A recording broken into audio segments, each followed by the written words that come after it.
Welcome back to another episode of Coffee and Coin. I got Whitby back on the pod. What up, Whit? Hey, what up?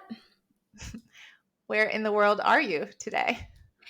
I am in Sarande, Albania. I just got here yesterday and it's actually a little bit cloudy, but uh, Albania has some of the most beautiful beaches in the world. So I'm going to hit those up this weekend.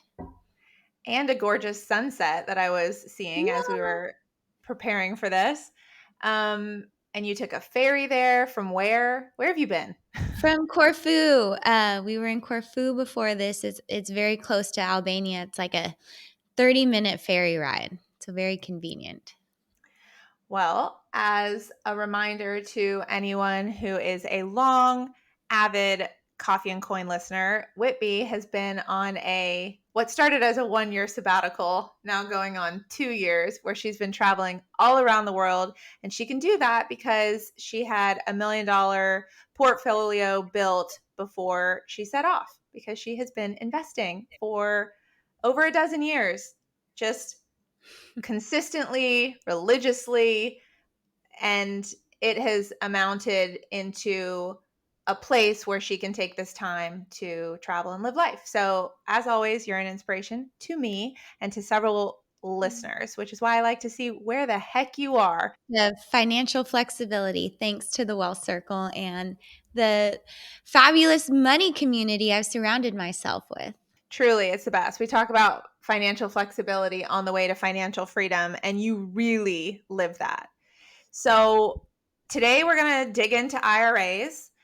IRAs are something that we go over in the Wealth Circle because they are a great component of a holistic, healthy financial picture. It is one type of account that can be leveraged. And since they are so popular and so wonderful, we wanted to dissect them a bit today. So, should we get into it? Let's do it. What the hell is an IRA? I'm pretty sure that's the title we're going to name this episode. So, yeah, what is it? What's it stand for? Okay, so the official IRS name is Individual Retirement Arrangement, IRA, but you'll probably more likely hear it referred to as an individual retirement account because that makes the most sense. That's exactly what it is. It's a long term investment account designed to help you save for retirement.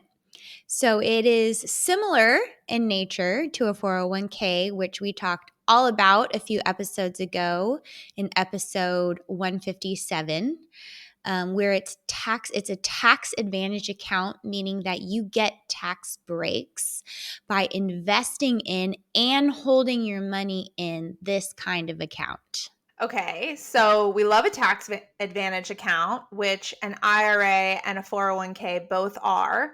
So then what's the difference between those two? So one of the biggest differences is anyone, meaning any American, can open an IRA because they are not offered through your employer like a 401k is. So one small caveat there, though, is that you need to have some form of earned income in order to contribute to an IRA. You can't have, no job. So that's the only stipulation from the government.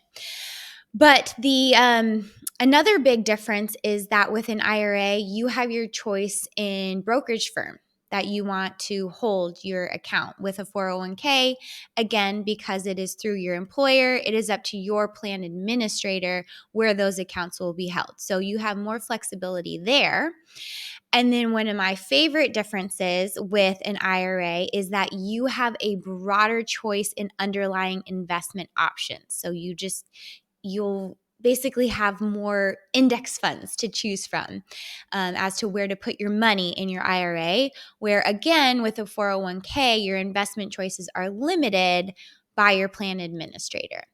So really, an IRA has a lot more flexibility than a 401k because the choice is really up to you rather than the plan administrator. Yeah, so I think a good way to remember that is literally through the name. IRA, individual. You have individual ability to choose where you open the account and what you put in the account, whereas a 401k or the like, there are many different types of employer sponsored retirement accounts and they go by different names. Those are going to have less flexibility because the employer chooses what financial institution they use and limits which limits what selections you have available to you. And Okay. one big plus though of those employer sponsored plans is typically a company match. And obviously with an IRA, you're not going to get a company match cuz it's an individual retirement account. Yes, good point. So then what about the rules and restrictions around IRAs? So, because the IRS is giving you tax breaks to invest in IRAs, they're obviously going to put some restrictions on the amount you can contribute each year, as well as the age in which you can withdraw from these accounts without penalty. So, contribution limits, they're going to be for IRAs, they're going to be much lower than 401ks in any annual year. So for example, in 2023, the IRA contribution limit is 6,500, and for 401k it's 22,500. So huge difference there. And then if you're 50 and older, because you have the catch-up provisions, your IRA contribution limit is going to be 7,500, whereas your 401k contribution limit is going to be 30,000. So again, IRAs have lower contribution limits than those employer-sponsored plans. Yeah, it's a big difference, but they're still great accounts. So if I were to open up an IRA or multiple, could I contribute that annual max to each one? This is such a good question, and we get this a lot in the Factora community because we have a lot of wise women looking for, ways to really maximize their dollar and get those tax breaks. So the answer is you can open multiple IRAs. You can hold multiple IRAs in your portfolio, but you can only contribute the annual maximum across all of them. So if I have 3 IRAs in my portfolio across all 3 of those accounts, I could still only contribute $6,500 for this year. So it's an aggregate. You can't get around that contribution max. How many IRAs do you have?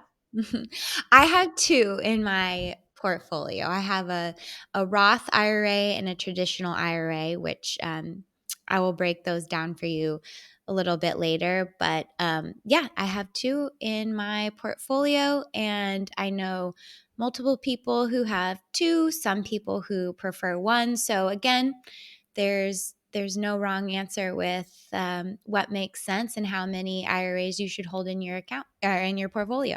Yeah, I have 2 as well. I have a Roth and I have a traditional, which we're going to break down momentarily so you can see when it might make sense to contribute to one versus the other. Yeah. So, before we get into that, what if we were to skip ahead into when we are actually pulling money out of our IRA? Are there rules around that? Yes, because the government has designated these to be long-term retirement, investment accounts. They've established a rule that you cannot withdraw from your IRA without penalty until age 59 and a half. So you could think of 59 and a half as that government retirement age. If you do withdraw early, you will have to pay income tax on that money, and you will also be hit with a 10% penalty. So, that's not very favorable.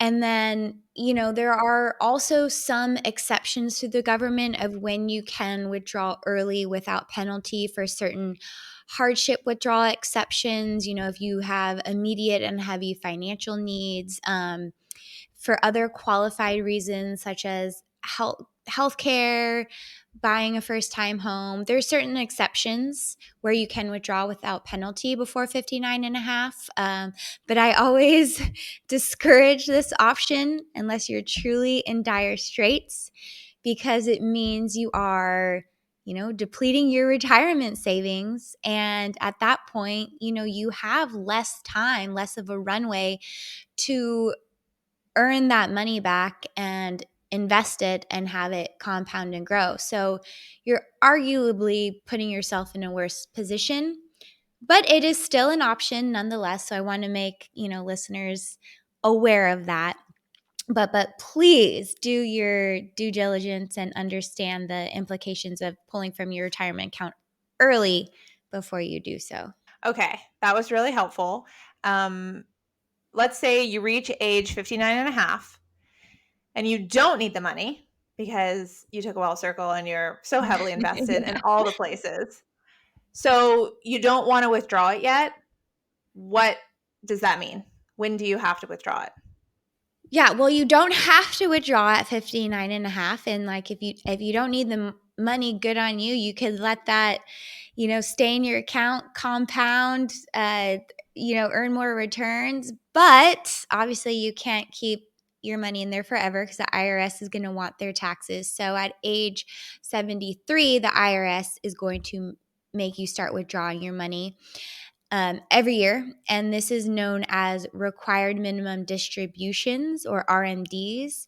So the IRS will put out a matrix every year that shows the percentage you need to withdraw from your retirement accounts by age. And as you get older, their percentage is lower because your life expectancy is obviously lower. But when you come to that point of withdrawing from your retirement accounts, just do a simple Google search, look up what the IRS RMD tables are so you understand what you have to withdraw. Because this age also changes every year. It used to be, I think even last year it was age 72. This year now it's 73. So this is a moving number. Yeah. It's interesting that that number moves, but the age 59 and a half has been pretty flat for a while. And that age 59 and a half for starting to take withdrawals doesn't just apply to IRAs, it also applies to 401ks or those employer sponsored retirement accounts.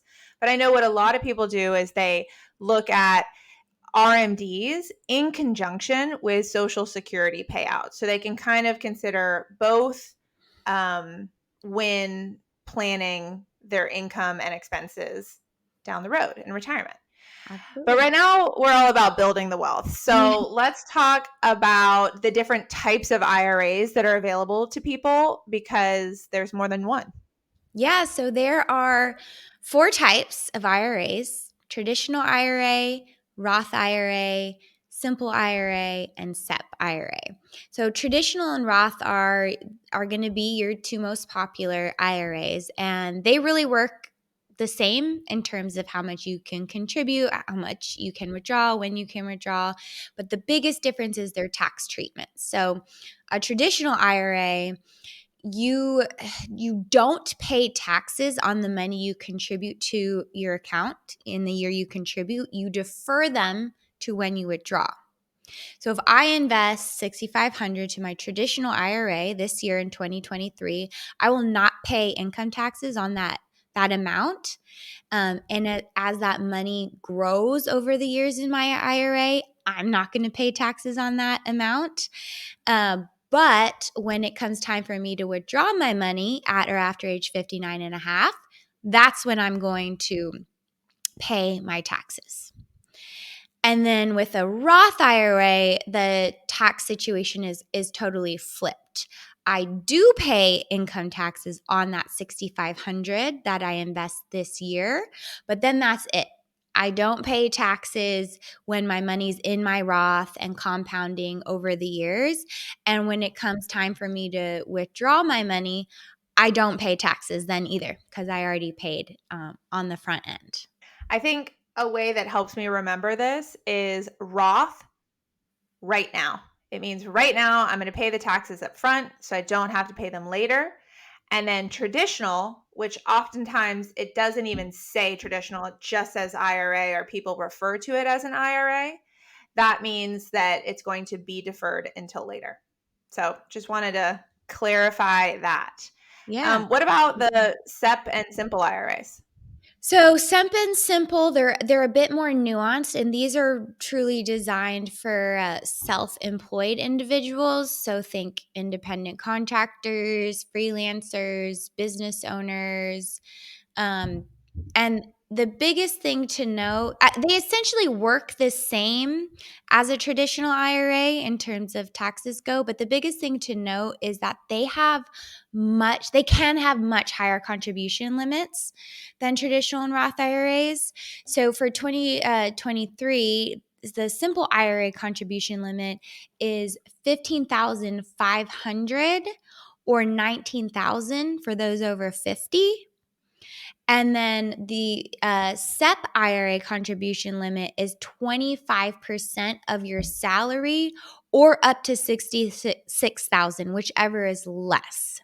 So these higher contribution amounts, this is what really makes these two IRAs appealing if you're self-employed.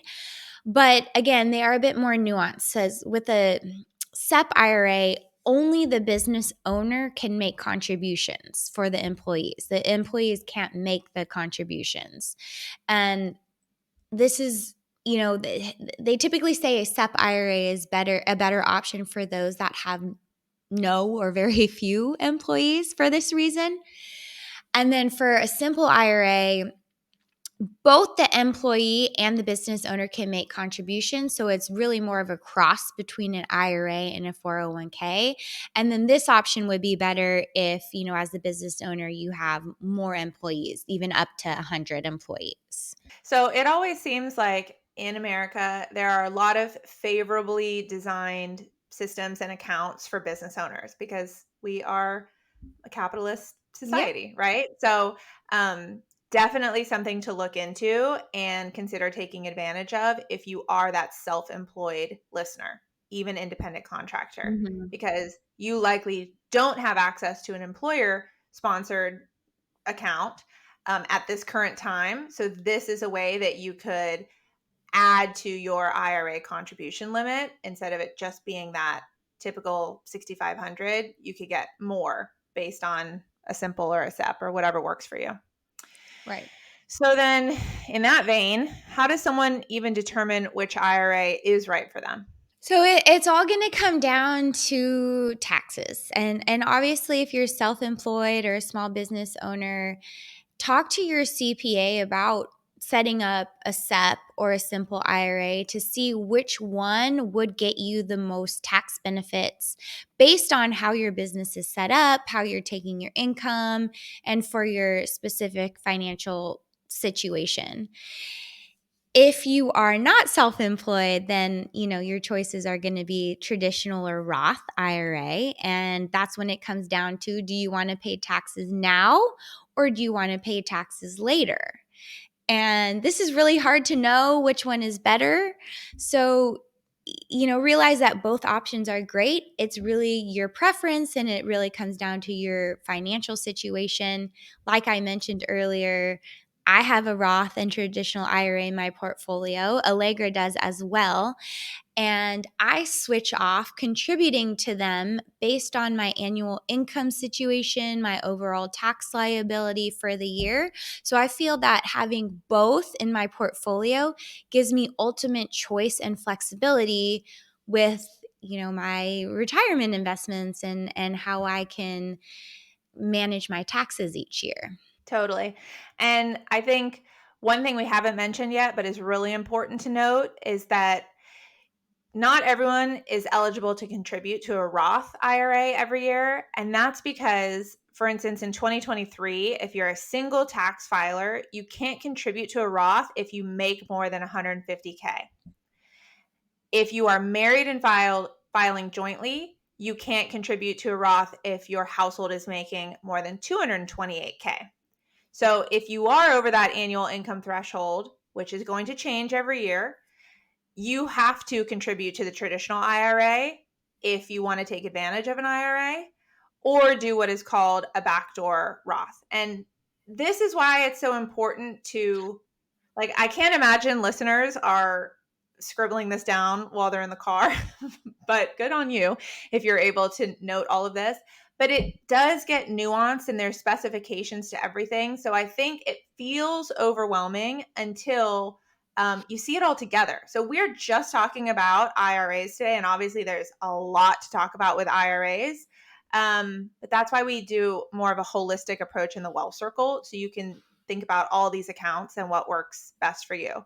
But I know backdoor Roth is something that a lot of women bring up or take advantage of. So can you explain a little bit about what that is? Backdoor Roth IRA is a strategy. It's not an actual like separate account. So I want to make that clear to listeners. So it's a strategy used by those who are over the income threshold to contribute to a Roth IRA, but they still want to invest in one because of the tax-free benefits.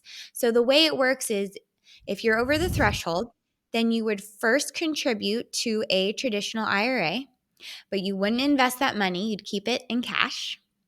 Then you would immediately move that money from your traditional IRA to your Roth IRA, and that's when you can get it invested. When it comes time to file your tax return, you will pay income tax on the money that you transferred from your traditional IRA to your Roth IRA. So this is what makes a backdoor Roth very, very legal. It's a legal strategy because you're not skipping out on any taxes here. You're paying the taxes. But effectively, a backdoor Roth is like a mini Roth conversion, which is why the order of operations and how you handle this strategy matters. If the money that you have in your traditional IRA, if it has any earnings, you will pay additional taxes on those gains when you convert it to a Roth. So if you already have a traditional IRA in your portfolio that has been earning you returns over the years, a backdoor Roth likely will not be the right strategy for you because you're going to have to pay a lot of taxes on those earnings when you move it to a Roth IRA. This then really becomes a Roth conversion rather than a backdoor Roth. So if this strategy interests you, if it applies to you, spend some time researching it further and definitely engage your CPA or tax professional before making any moves, just so you can confirm you won't be hit with any tax surprises. I wouldn't want that for anyone. But I can say backdoor Roth is definitely a hot topic. Factorial women are always coming together and strategizing about and talking about. So it is a big one. It's effective. It just has to be done correctly. Yes. And taxes, we always talk about this, but taxes are like our biggest expense in life. Mm-hmm. And a lot of times they're invisible. So we really have to think about how to be strategic. So we've seen many women take advantage of this strategy, but you really do have to be clear on how to do it before you get started. So let's say someone already does have a 401k or an employer sponsored retirement account. Why would it be beneficial to also have an individual retirement account? Well, first off, if you don't have an employer sponsored account, like you're definitely going to want some sort of IRA in your portfolio to help with your retirement. If you do have an employer sponsored plan like a 401k, having an IRA in addition can be beneficial if you want or need more retirement savings, more tax savings, because you can max out both your 401k and your IRA in any given year. So a lot of people in the Factor community, they first contribute to their 401k so that they can make sure to get their entire employer match. Once they've hit that, then they go and max out their IRA because of the freedom in investment choices, the freedom in where you can hold your accounts, all the things we talked about in the beginning episode, all the benefits about IRAs. They like to max that account out next. Then they'll go back and contribute to their 401k, for the remainder of the year for additional retirement investment and tax savings. So I always recommend having both IRAs, employer sponsored plan, whatever is available to you in your portfolio, you don't have to contribute to both of these in any given year. But in the years you want to, where it's beneficial for you to do so, you're already set up. You don't have to scramble and get accounts open. You have them all ready to go. Yes. And while we want to make sure that you have the right tax advantage accounts open, I also want to remind and encourage people to not have 100% of your investments only in those retirement accounts. Because, like we talked about in this episode, you actually don't have access to that money without penalty until age 59 and a half. So, I like to consider all of your tax advantage retirement accounts as money for when you're getting over the hill, right? Like, Mhm. you're on your way down, you're not earning as much because you're retired or close to it. So that's the money you're going to live off of later, far down the road. But between now and over the hill, you got a lot of living to do, right? And there's things you're going to want to pursue that might require large sums of money. Maybe you want to start a family, buy a house, buy a second house, start a business. I don't know, right? You might not even know, but this is why we make sure that everyone also has a taxable brokerage account, which means, unlike those tax advantage accounts where the IRS gives you these special tax savings, but they have withdrawal and contribution restrictions, the taxable account is completely yours to contribute as much as you like, withdraw as much as you like at any time, no penalty. Just it is going to have tax implications. I'm glad you brought this up because it just goes back to the point that an IRA, is one small piece of your bigger financial picture. And your financial picture is made up of tons of different investments in different asset classes, in different accounts. And, that it obviously there is a lot to know and it can be overwhelming, but that's why the wealth circle exists. That's why the Factora community exists, because we break these down for you. And just like Legos, you take one piece at a time. And before you know it, you stack them all up and you build something magnificent. So, just reminder to listeners that this episode is really one little Lego piece that is going to attach to a whole bunch more. And as you gain knowledge, it's like gaining an additional Lego piece that connects to your bigger picture. I love that analogy. And I also think that once you start doing this, once you do understand one Lego and add it to your magnificent Lego building that you're making, it's really fun and exciting.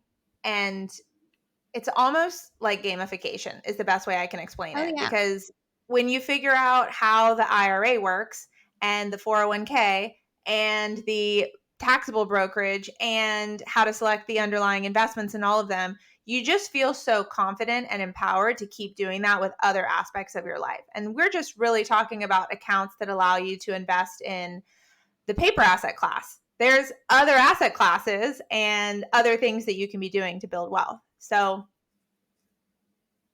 yes, here, here. One step at a time, but it is one aspect we're talking about today of a much bigger financial picture that you can get healthy in all parts. So, okay, last thing to wrap this episode, can we just talk action steps of how to actually go about opening an IRA for listeners who know that they don't have that and they definitely want that after this Yes. episode? We love action steps at Factora. So, action step one, decide what type of IRA you want to open, which one makes the most sense for you. Use online resources such as NerdWallet, Investopedia to help with your research to fully understand, how they're taxed and what makes sense for you. So decide what type you want, or maybe you want multiple IRAs in your portfolio, and that's great too. Then choose your brokerage firm, the financial institution you want to hold your account, and then fill out, the fun necessary paperwork that actually opens your IRA with that brokerage firm. Then from there, when your account is open, you need to contribute money. You need to fund your IRA. When you fund your IRA, that money is going to sit in cash. And here comes the most important step. Select your index funds, select your underlying investments. If you skip this step, your money is never going to be invested in the stock market, and you're going to miss out on all of those compounding returns over the years. So if your money is left in a money market fund in your IRA, now it has just turned into a glorified bank account, which we don't want. So then after you do get your money invested in your IRA, you're really all set. You just want to make sure to manage your IRA from there. So you want to, set up automatic contributions. Make sure you're aiming to max out your IRA every year, so you can figure out what the annual max is by searching Google every year. Divide that number by 12, and then set up that dollar amount to go into your IRA each month. That way, the cognitive load is off of you. You don't have to worry about it. And then, over the years, you may want to adjust the funds you're invested in as you enter different phases of life and approach retirement. But that's really an asset allocation lesson for another day. I think that was super helpful breaking down those steps. And for listeners listening to this episode in 2023, as Whitney mentioned, if you were to take advantage of an IRA and a 401k this year, that's what? 22.5, 6.5, 23. That's almost $30,000 that you could get invested for your future self. And that's going to compound over time. We like to talk about rule of 72 and doubling periods in the wealth circle, and really help women understand how compound interest just exponentially grows your money in the background. So that 30,000 this year could be 60,000 in 9 to 10 years at typical market compounding annual average rate of returns. And that's without contributing another dollar. But you're probably going to get 30,000 more in next year and the next year and the next year. And then we're talking million and multi-million dollar portfolios. So this is the gamification. yeah, this is the gamification. Exactly. So, learning how to invest is, in my opinion, the most important thing anyone can do, but especially women who want to have really successful financial futures and incredible lives that they design themselves. So, Whitby, I'll let you get back to sunsets in Albania. Thank you for helping me break down IRAs today. Thank you. Thank you, listeners. Talk to you next time. If you enjoyed this episode, come join us in a Wealth Circle. It's our live, online, 12-week course and community where we teach you how to create a personalized financial plan alongside hundreds of other women building wealth. It will change your life and your money for good. You can apply at factorawealth.com/wealth circle. That's factorawealth.com/wealth circle. See you in the next episode.